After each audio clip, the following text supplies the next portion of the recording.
session 18 of our series on the power of peace. And today we are looking back into the book of Romans, the letter that was written by Paul to the believers in Rome to really be solidified in the truth of their faith. And it's good for us too, because today's verse that talks about how we need to preserve this power of peace that's been granted to us through Christ. And this is a great reminder for us. So let's look at it and hear it loud and clear in our hearts and in our minds for this day.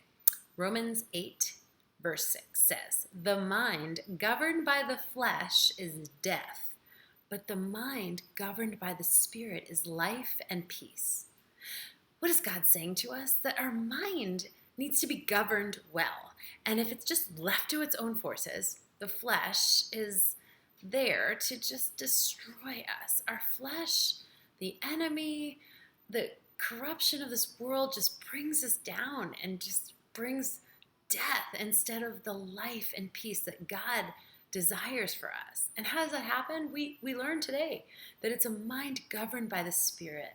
What does it mean to have a mind governed by the Spirit, you might ask? Well, I believe it means that our mind has to be submitted to God and allow His Spirit to reign and rule over our minds so that we can truly live out the truth of who and whose we are in every situation we find ourselves in. That's what I believe God is speaking to us today about.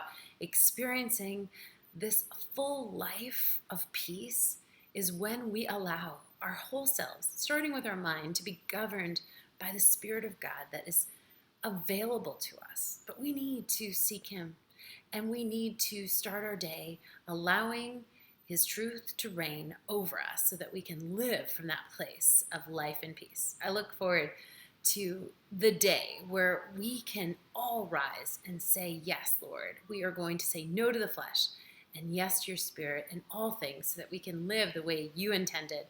That's my desire for you and for me. So I hope that you're encouraged today as we continue on this journey of the power of peace. Thanks, and I look forward to seeing you next time.